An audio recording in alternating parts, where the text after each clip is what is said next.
5e victoire consécutive pour l'OM en Ligue 1, les Marseillais ont très bien répondu après la défaite face à Tottenham qui aurait pu laisser des traces. Menés 1-0, ils ont su renverser la vapeur pour valider le meilleur début de saison de l'histoire du club, rien que ça, avec 19 points sur 21 en 7 matchs donc. Dans le débrief, on va s'intéresser au contenu du match en lui-même, avant de passer à une analyse individuelle avec les tops et les flops et les notes des joueurs. De votre côté, quel est votre ressenti sur la victoire marseillaise? Qu'est-ce qui vous a plu? Qu'est-ce qui vous a moins plu? Quels sont vos tops et vos flops? J'attends vos avis en commentaire. On commence directement par un point rapide sur la compo qui a été alignée par Tudor au coup d'envoi. On savait qu'il y aurait des changements par rapport à l'enchaînement des matchs. Paul Lopez titulaire, il n'y avait pas vraiment de doute là-dessus, encore moins depuis que Tudor a dit qu'il ne voyait pas l'intérêt de mettre en place un turnover chez les gardiens. Le trio défensif, c'est celui qu'on avait imaginé dans l'avant-match, Bemba axe droit, Balerdi axe gauche et Gigot au milieu. Avec la suspension de Rongier, Guendouzi est aligné un cran plus bas aux côtés de Pape Gueye. Klose débute le match, lui qui enchaîne énormément sur ce début de saison. Tavares est laissé sur le banc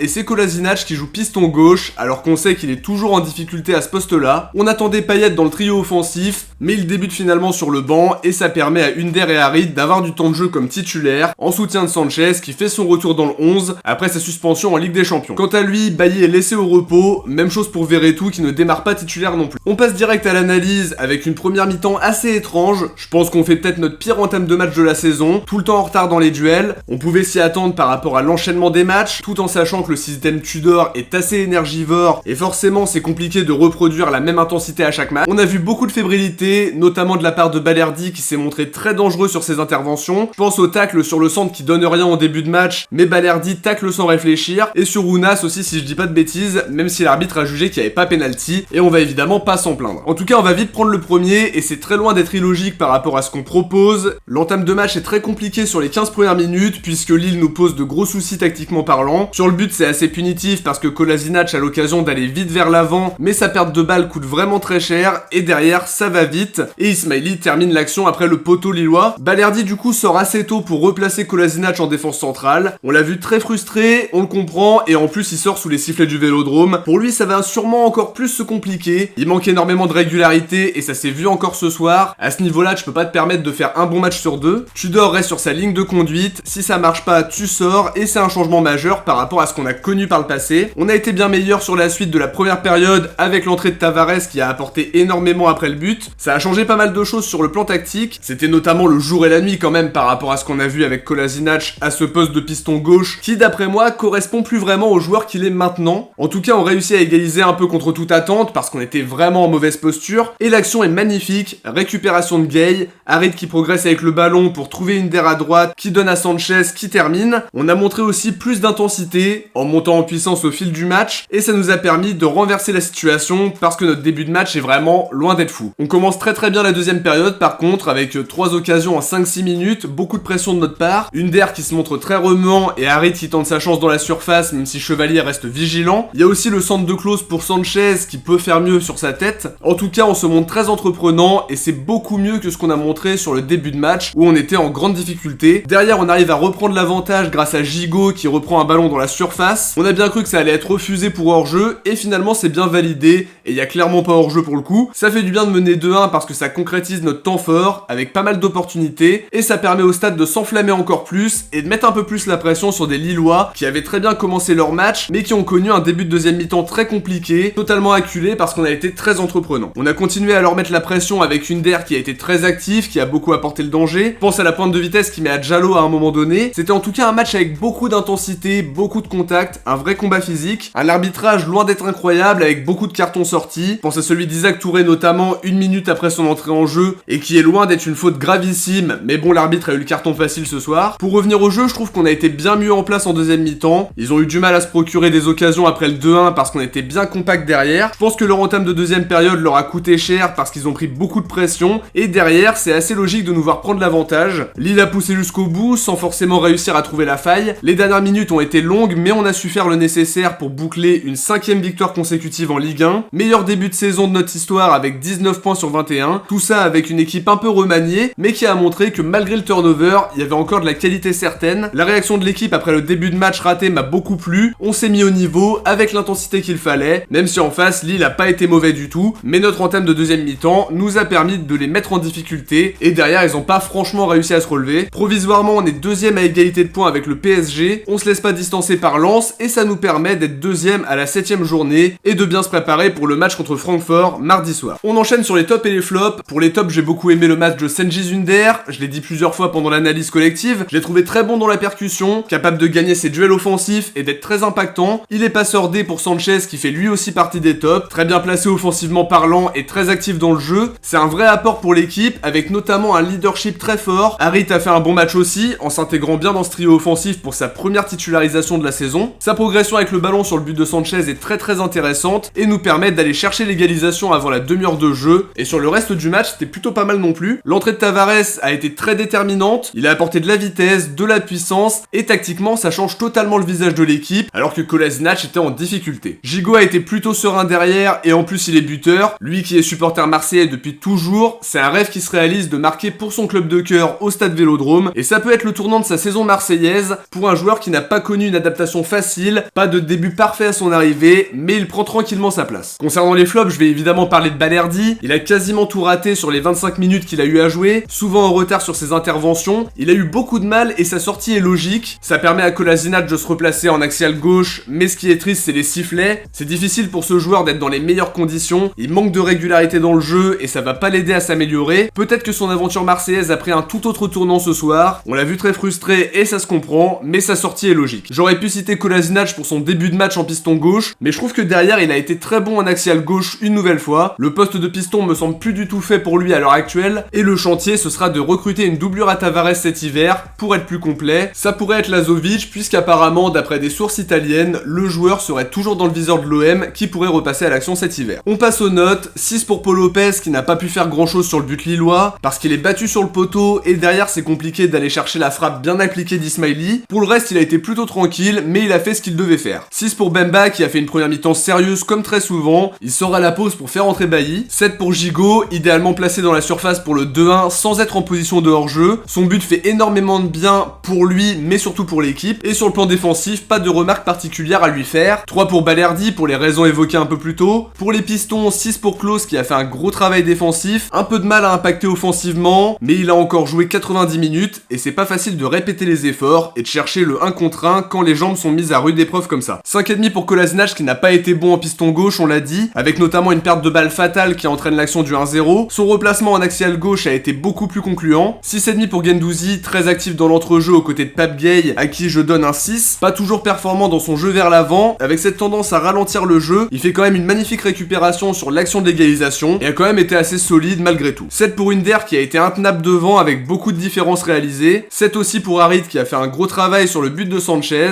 Et 7 aussi pour Sanchez pour son activité sur le front de l'attaque et son sang-froid devant le but avec le geste juste, même si son coup de tête aurait pu être un peu plus précis, ça reste un très bon match malgré tout. Sur le banc, pas de note pour Touré et Gerson qu'on n'a pas suffisamment vu pour se prononcer, même si c'est une très bonne chose d'avoir vu une petite trentaine de minutes d'Isaac Touré. 7 pour Tavares qui a fait une très bonne entrée, 6,5 pour Bailly qui a tenu la baraque derrière, et 6 pour Verretou qu'on a vu un cran plus haut et qui aurait pu marquer un très beau but en deuxième mi-temps. Avant de se quitter, maintenant on va découvrir qui est votre Marseillais du match Tottenham-OM, et c'est Valentin Rongier que vous avez élu avec 55% après sa prestation exceptionnelle dans l'entrejeu en Ligue des Champions. En deuxième position, vous avez choisi Bailly avec 33% suite à sa première mi-temps très sereine derrière. Et pour fermer le podium, Verretou qui fait sa première apparition il me semble avec 7%. Le sondage pour OM LOSC est disponible, n'hésitez pas à voter pour votre homme du match côté marseillais. De notre côté, on arrive à la fin de cette analyse, j'espère que ça vous a plu. Si c'est le cas, n'oubliez pas de mettre un petit pouce bleu pour aider la chaîne à se référencer et à vous abonner en activant la cloche pour suivre l'actualité de l'OM en ma compagnie. On se retrouve très vite pour de prochaines vidéos. Ciao, portez-vous bien et surtout allez l'OM.